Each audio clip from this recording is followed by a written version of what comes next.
Aloha. I am so excited today to bring you our guest. Um, I forgot to ask you how to say your name. Helsing? It's Helsing, yeah, kind of like Van Helsing. Oh, okay.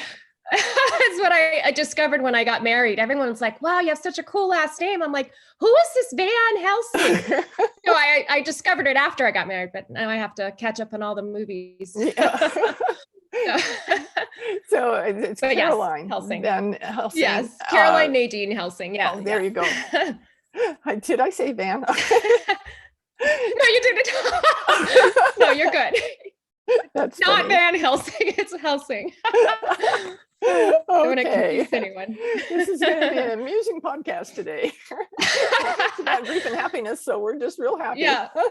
Yeah. Well, she's the author of the book Unapologetic about her mom, who was an amazing person.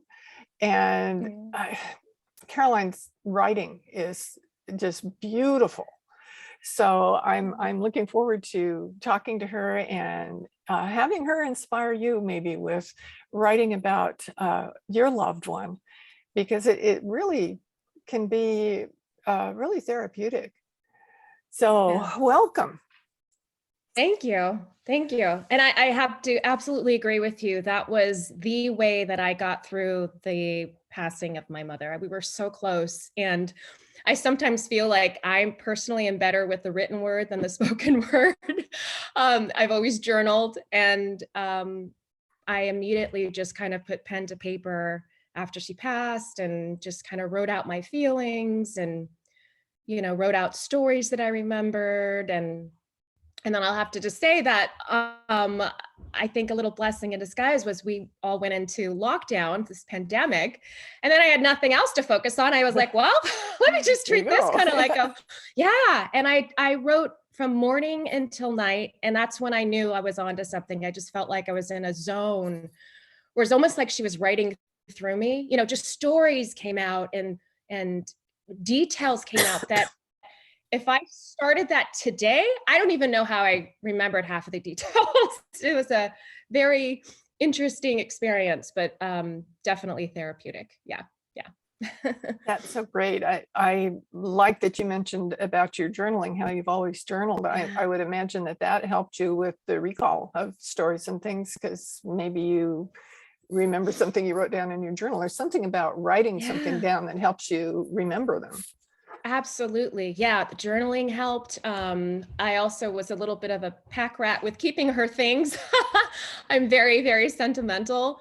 So I kept a lot of her things, but I'm so glad because those things inspired stories, and then photographs inspired stories, and then maybe a post or two on like Facebook, like everything. I just kind of went to all avenues to just in a way kind of relive what I was feeling and not that I had to so much because it was still so fresh for me, but relive stories and memories, from long ago even. So, and then also I had an opportunity to talk to, and get to know my father in a deeper way, because I kind of would I would call him on, say, Mother's Day when I had no one else to call. And, we would just get into a conversation about my mom. And I was impressed at all the things that he remembered too, with regard to like, how they met, and that's how I knew she was wearing a pink dress. That's how I know, you know what I mean? Like I tried to write it as authentically as I could. And he remembered those things. So it was cool because it brought us even closer. He, as you know, from reading the book, he was very much, they were very different, but somehow they worked. She was very gregarious, and, when she walked in a room, you knew, and, my father is very, subdued, and, I think he was sort of the grounding force for her, but yeah, very, very private, and, didn't share his feelings a lot. And then, we got a lot closer. I mean, that's the first time I saw him cry was when she went into hospice. First time I ever saw my father cry. And it's still heartbreaking when I think about it. But yeah, I mean, I think just building or tearing those walls down and kind of showing how vulnerable you are can really bring people closer to you, together, to each other. Yeah, that's so beautiful, because sometimes, or much of the time, we get so busy uh, dealing with our daily lives that we don't take time to remember the stories and think about the Yeah. really beautiful things that happened, or amazing things, or fun things. Your mom was definitely Right. fun. I just Yes, kept wondering yes. what she was going to do next. And she was so Yeah. brave. Me too. Yeah. She was brave, yeah, very brave, and in a time that maybe didn't celebrate that, So she was very much her own person, and like the title said, unapologetic, unapologetically herself, for sure. Uh, But yeah, and I will say too, just in that with the pandemic and everything, with me just sitting and writing and sitting alone with, a lot of people were just kind of alone with their thoughts, and I mean, I was, and I had uh the luxury to be able to just focus 100% on her, and I feel like that helped me grieve in a very full way. I wasn't trying to push anything down or replace, so I didn't think about it. I mean, I thought about it. I cried as I wrote the words. You know what I mean? Like, I felt every emotion. Um, and I was lucky that I actually had a writing group as well to kind of help me kind of stay accountable, and that it all fell into place in just weird way. I had taken a writing course earlier, let's see, it was I don't know, November, December of 2019. And as you do, you befriend people, and then when the class is over, you're like, oh, I'm gonna miss you.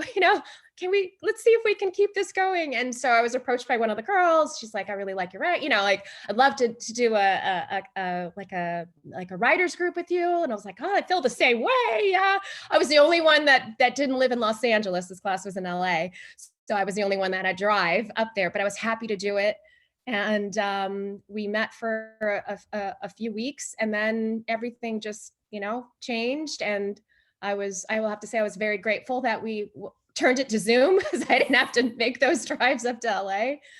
But yeah, that definitely kind of helped me also keep myself accountable, because I felt like, someone was waiting for something new for me to submit. And then even just talking to them about the stories, that helped me. It was weird. It was like I created this community to share my grief in under the guise, so to speak, of writing a story, if that makes sense. I mean, they were very much an unexpected, part of my healing. So yeah, I think it's amazing how that works, to be able to yeah. write in community. I know I'm a writer too. I've Ah. taught writing at the university level for many years, and I have written college textbooks on how to write, but I hadn't written something like the book that I wrote now before. This was something different for me. And when after I had two husbands die, and after the second one died, I started writing, because that just seemed like what I needed to do. I wasn't writing a book or anything. I was just writing about my thoughts, my experiences, my feelings, what I felt like I needed to do, where was I going to go now, that sort of a thing. And the more I wrote, the better I felt. So I thought, I can help other people with this. And so I started a writing group. And we had only moved here to Hawaii 2 years before he died. And so I didn't know a lot of people. So I just put it on Meetup. I said, you want to write through your grief? Come on over to my house. And they did. Yeah. And that writing together was all the difference in the world. It was so helpful. The group became really Close, I close. bet. Yeah. Yeah. And Did you, go ahead. no, so did you teach at the University of Hawaii, or? It was when I was in California. Okay. I still teach there. I lived in Bakersfield and taught at Cal State University Bakersfield. And I started teaching there online back in the early 90s before Oh, so you anybody had thought about teaching you already online. had a practice then. Yeah. You're like, this is old hat. So yeah, so Well, after I retired, it was easy for them to just keep hiring me back. So yeah, I'm still that's teaching. I've got 2 classes right fantastic. now. Oh, I love that. Yeah, I know, because I took writing courses at the University of Hawaii. So I was very excited to talk with you because Oh. we're both from Hawaii. Well, I'm from Hawaii, but you live Mhm. in Hawaii now. And I felt like we had a bit in common with the people we knew. And I love that. I love how the universe kind of puts you together like that. And it's really a Yeah, small world. that happens a lot. That small world thing. I was Yeah. you would say things in what you were writing, and I'd go, Mm. oh, I know who that is, or I know where that is, or I had Oh, this right. experience, and I was relating. I was surprised how much I related to the things in there. But you wrote them so beautifully and specifically. I can give you an example about the Yes. Plaza Hotel. Oh, okay. Because when many years ago, when I was in college, to start off with, I took a writing class, and I was scared to death to take it because I didn't know how to write, and didn't think I could do it.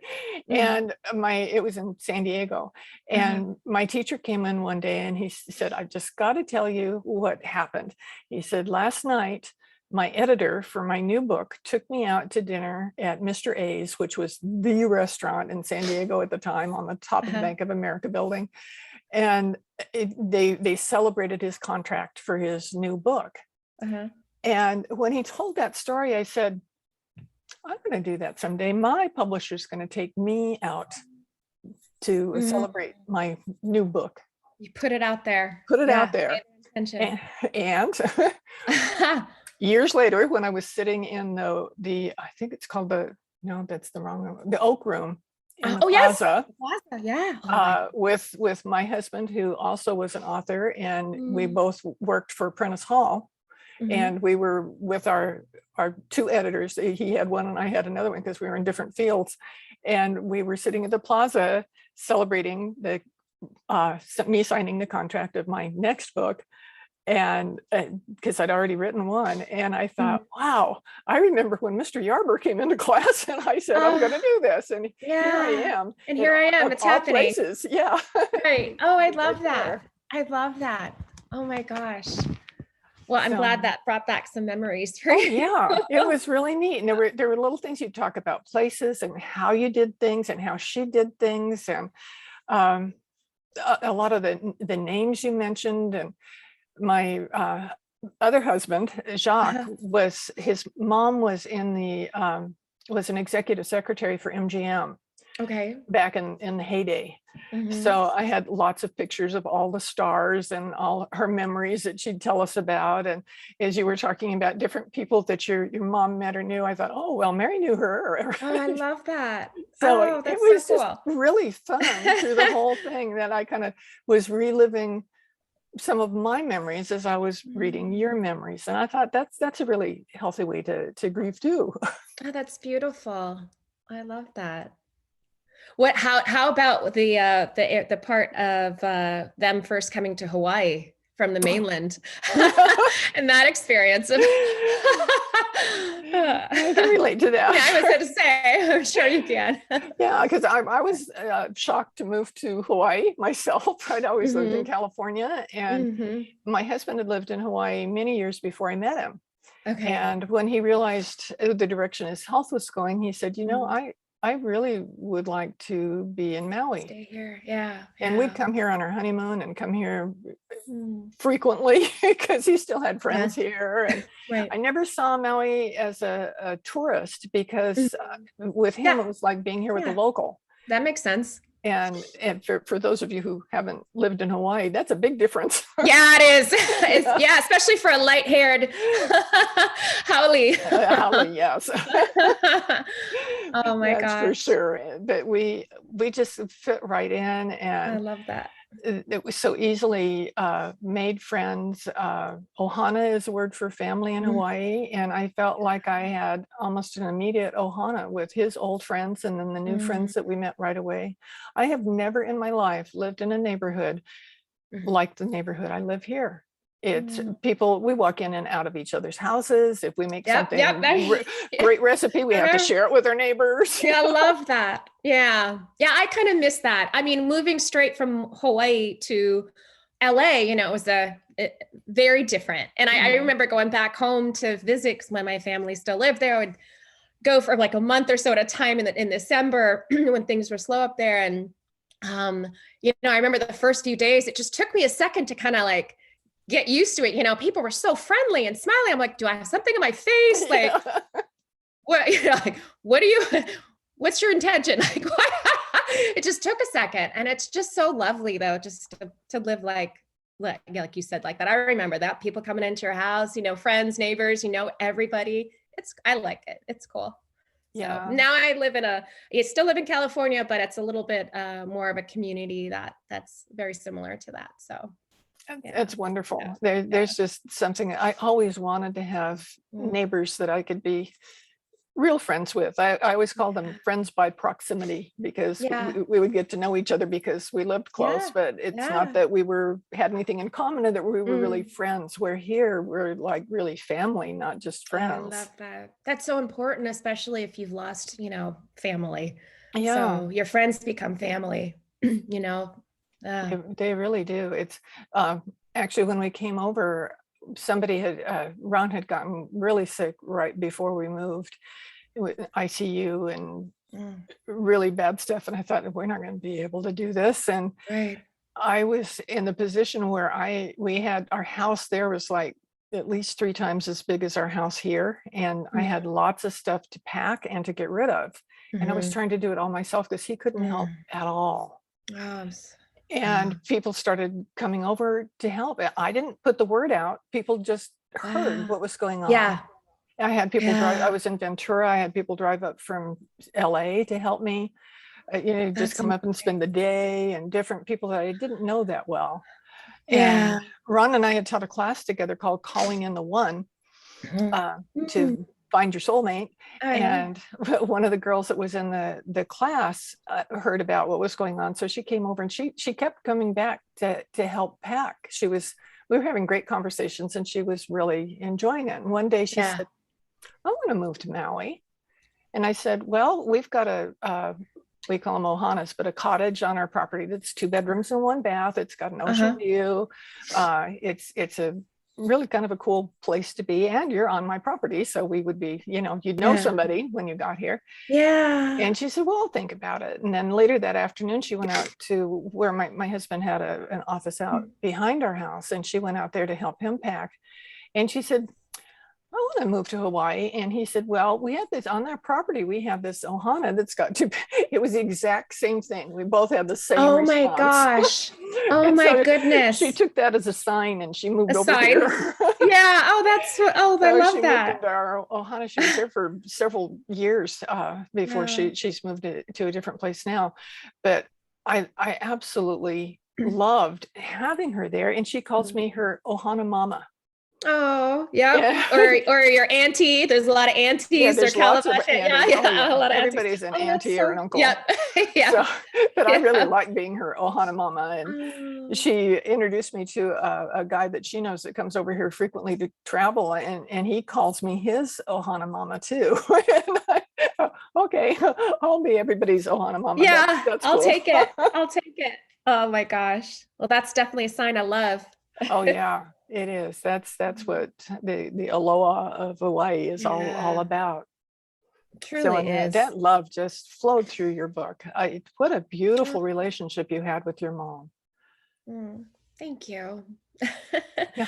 Thank you. I mean, mother-daughter relationships are unique though. It's not like we had our moments, of course. And I think that's why that, at the end, when literally her last words we said to each other was that we loved each other, and that I really, it's like it landed, those words just landed.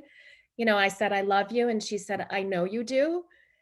And she said the same. And I said, I know you do. The I know you do was the biggest gift, because for me sitting and thinking back to, the stupid things, like the fights or whatever. And it's like, I don't have a doubt, because she said, I know you do. And it just entered my soul. and I took it, and vice versa. And so, yeah, that was probably the biggest gift I could have ever gotten. Oh, that's so beautiful. So, Just yeah, wonderful. grateful. I liked all the humor in your book too. It just, I found myself giggling as I was reading. Oh, good. I'm glad. Well, that's Yeah. kind of how I don't know. I feel like it's easier to get through grief. It's not that you're not grieving, but I feel like, you have to find the lightness. Well, like your podcast, grief and happiness, you have to find the happiness in there, and it's there. You just have to dig it out sometimes when you're in the ruts. Oh yeah. Yeah, I could just see your mom looking back at you and smiling, and that's how I want to be remembered, Yeah, I love That's it. I really hope cool. so. Thank you. Thank you. I know I've thought about that with my husband Jacques a lot, because he was such a happy guy and he laughed a lot. As a matter of fact, we Yeah. had a cockatiel that Uh-huh. was supposed to learn how to talk, and he didn't, but he could do my husband's laugh. It sounded Wow. exactly like him, like it was a recording of it. So a lot of times I'd hear him and I'd think, oh, Jacques got home, Oh and my it wasn't, it was the goodness. bird. Oh, that is so cool. But he laughed so much that that's what the bird picked up. That's what he heard most frequently. And it was really cool to have that laughter there all the time. Was that, so that laughter was there even after he passed, because you still had the bird? And animals are just amazing. Yeah. They're, I mean, I know with having my dog Daisy with me the whole time, I mean, they're just, whatever, if it's a bird or a dog or a cat, I mean, they just provide so much love and comfort, and in unexpected ways. A bird having the same Yeah. laugh is sure enough. Yeah, we had, and Ron and I would go out and sit on our lanai every day. That's where he spent most of the 2 years that he did here when he wasn't in the hospital. And it's so beautiful. We live, I don't know if you know where Pukalani is, but we're on the side of Haleakala, the volcano, so that we can see both sides of the island from where we are. And it's beautiful. The property goes downhill because we're like at the top, and since it's the side of a mountain, it slopes down. So we're looking out over this big space with these big beautiful trees, and those trees are filled with birds, all different kinds of birds. That's the best. And so those birds, every day when we'd go out there, we'd sit and listen to the birds. And that was, now when I go out there and hear it, or I frequently work out there, just take my computer out. And if I'm online with somebody, they'll go, do you have birds? You get so many of them. You hear the birds all the time. And to me, it's just this reminder of the peace and happiness that we shared, where we were just sitting outside. Didn't have to be doing a whole lot besides just being in each other's presence and in the moment and listening to those gorgeous birds. Well, sometimes the simple things, the simple memories are the ones that just stay, that mean so much. That's beautiful. Yeah, that's the best sound in the world. I love the bird sounds. And I remember that too in Hawaii in the morning, especially. How I woke up. It's amazing. We had stayed at one place when we came over to visit here. It was down in Kihei, which is a lot more crowded, and it was a condo that had a courtyard in the middle of it, and there was a big tree in the courtyard. And at sundown every day, that tree was where the birds had a meeting. And it was so I love that. If we closed all the doors and windows, we still couldn't hear each other talk because there were so many. Oh my goodness! So how loud. Funny. Wow. As much as I like the birds, I don't think we need to live here if that's what we get to do every evening at dinner time. That's funny. That's funny. They're beautiful, and the animals are just, it's like they have a sense about what's going on. A sixth sense. They know when it's time to come and curl up in your lap, or I think so. I think you're right. I choose to believe that. Oh. Did your husband come back to you in any form of a sign, or after, or did you have? Actually, there was one that was not too long ago that was kind of Oh. profound for me. I'm doing this thing now called the Grief and Happiness Alliance. It's an online group that meets once a week. And we do writing together, and we do happiness practices, because I got trained in that so that I can provide that for people and make friends with each other. And it's a really cool thing. And I thought it was a really good idea, but I wasn't sure that people would be interested.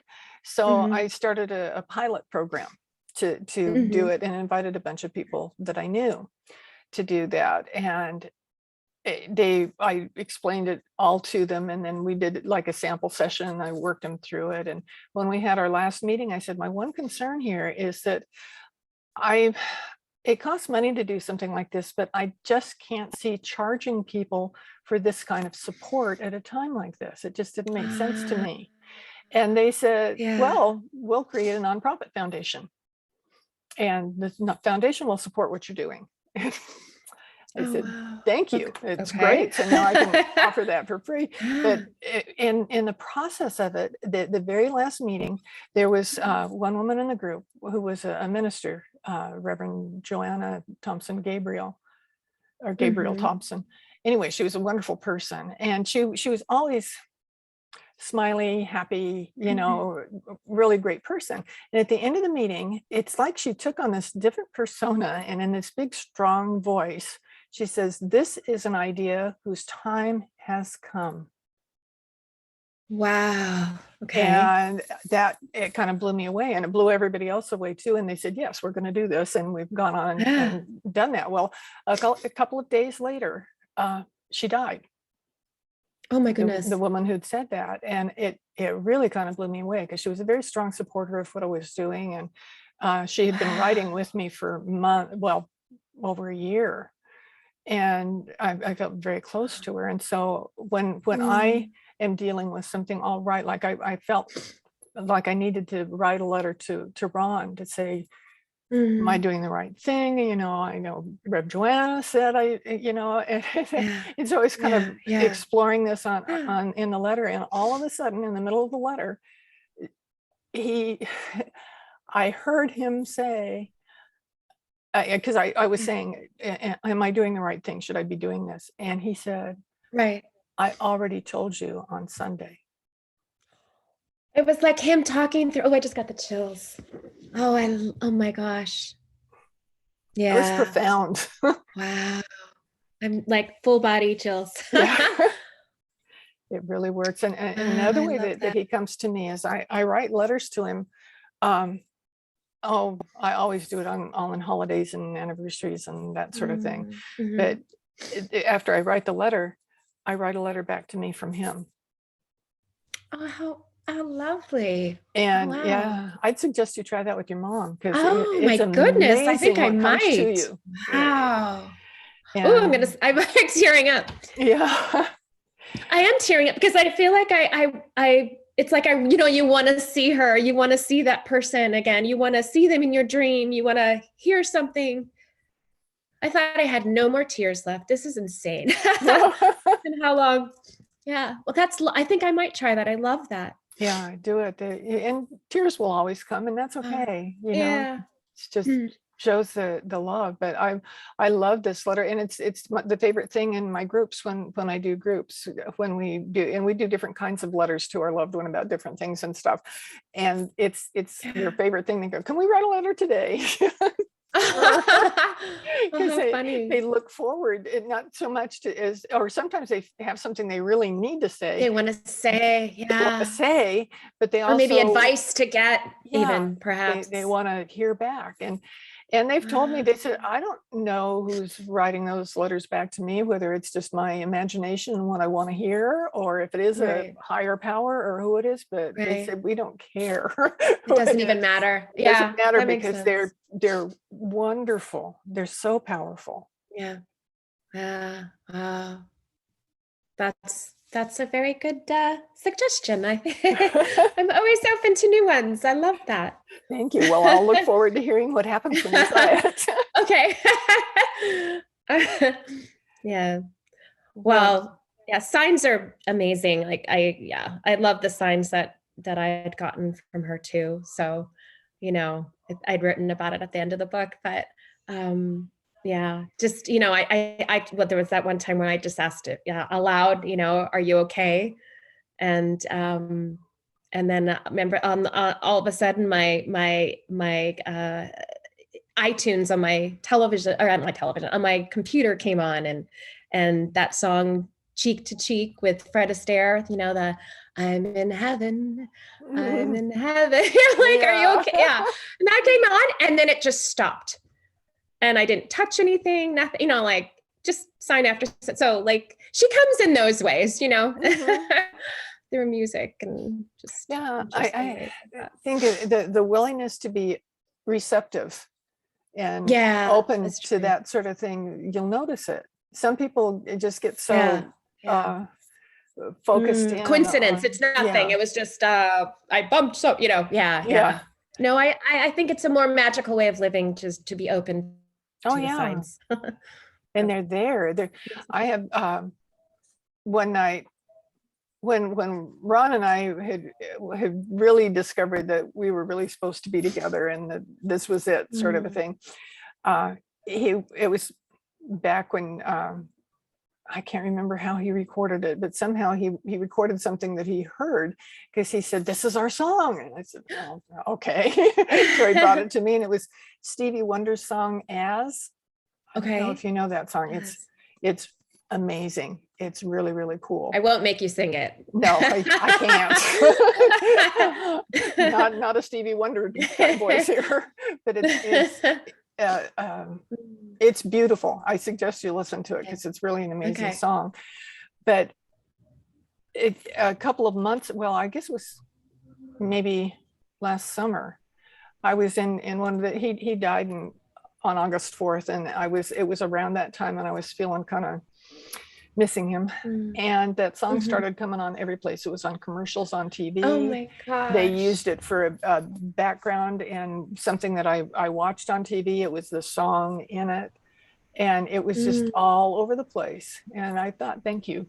I love that. Just love hearing that, and it felt so good. Listen to the song. It's way cool. Okay, I will after this. Yeah, this is making me think I need to now just think of something that I will tell my loved ones to look for, after I pass. I don't know what it is at this time, but that's really cool, Yeah. It's a butterfly or something. Yeah. Butterfly, that's another thing for me that when we were sitting out on the lanai, we have a plant there that the caterpillars really love. So we have amazing butterflies, and Ron would stay out there so much, and he'd be so still because he was just sitting there. He wasn't being real physically active, and they would come and sit on him. They'd light on his head or on his shoulder. And so, and of course that plant's still there. So I still see the butterflies, and I think of them every time. And last year, my sister died on the mainland, and it was during a time that I couldn't go because of the pandemic, and it was kind of frustrating. And I remembered that when Ron died, and we did an ash scattering for him here on the beach, and then we went over afterwards to Agape in Los Angeles. So Michael Beckwith could do he was a friend of Michael, so he could do his service for him. Love Agape theory. Yeah, Agape is way cool. Yeah, way cool. So when we got together on the beach for his ash scattering, I didn't know that many people here because of the circumstances, and I didn't think anybody was going to be there. His daughter and his son came over from the mainland, but people did come. The doctors came, my housekeepers, gardener, all these people, my neighbors. I was so touched by the people that came in. They all brought grocery bags with tropical flowers from their gardens in them that we took out on the canoes with us when we paddled out into the water to spread the ashes and have the flowers go out with the ashes. And it was beautiful. So when my sister died, I thought, I'm just going to do my own little memorial service. And I had a friend offer to drive me, and I picked a bunch of flowers, tropical flowers from my garden. And we went out to La Perouse. I don't know if you know that beach. It's a volcanic rock beach, Okay. and it's very beautiful out there. And we went out really early in the morning, so nobody else was there. And the water was so clear because it was during the pandemic. The water here got so clear, you Yeah. wouldn't believe No the one's, difference. It was wow. amazing. And I threw the flowers out, and I was trying to take pictures so I could send them to my nieces, and it looked like the flowers were just lying on the sand because the water was so clear. So Oh my I gosh. took some other pictures when the bubbles went with the waves coming in were there, so they could see Yeah. that they were floating above the surface. And I Right. did Right. that, and then I was just standing there for a while, kind of looking out at the ocean. And my friend who drove me came over and tapped me on the shoulder, and I looked at him, and he just pointed down. And I looked down, and on my toe, a butterfly was sitting there and Oh stayed there my for a long gosh. time. I was even able to take a picture of it. It just stayed there for a long time. Wow. And I thought, yeah, thank you. Yep. Yeah. Thank you. Yeah. Yeah. Oh, what a beautiful story. So yeah, there's so many things. If If you you're open. connect the Yeah. dots, yeah, if you're open to them, Mhm. they're there. And when you realize how those things would be connected, it just Yeah. is so Yeah. special. Yeah. It still keeps you close with those that passed, I feel like. It's just their way of saying, hi, Yeah, still here, love you. yeah, Good day. yeah. And that feels good. It really does. You can kind of, It does. yeah, Yeah. just kind of glow Yeah. in it. It feels really special. Yeah. Yeah. Hmm. Love that. So, yeah. Well, I have just loved talking to you. This has been fabulous. And I Oh. know people are going to want to read your book after they listen to us talk about it because it's so good. It felt like a friend. It's relatively long for books nowadays. And it didn't bother me, because I didn't want it to get over, actually. You kind of feel like you Oh. become friends with your mom and with you Yeah. in the Yeah. process of reading the book, because it's just very special. Well, So thank you. I'm going to put the name of the book in my show notes so that you can see how to order it and be able to get your very own copy. And yeah, I'm sure you're going to like it. So thank you so Oh, much for visiting thank with me you. today. This was just wonderful. I feel all bright and happy. And Oh. Well, I appreciate that. Thank you for having me. It's been really nice to talk with you as well, and just and get that idea that you gave me of writing a yeah, letter from her. I'll keep yeah, you posted yeah, please do. I want to hear when I what find happens. out. I'm not sure what she's gonna say. No, that could be anything. Yeah, it could be with your mom. It could be anything. That is true. Oh my gosh. Oh, Well, cool. thank you for having me on. And yeah, it's nice to be able to just laugh about things, even though the topic isn't always something you wanted, but it's just nice to find some happiness and humor and Yeah. commiserate with others. Yeah, So and find the comfort that you found in being able to do this beautiful book. thank you. Thank you. Thank you. My I pleasure. appreciate Okay. that. Well, to my listeners, I can't wait for you to come join us again next week, and do order this book. You're going to love it, and have a wonderful week.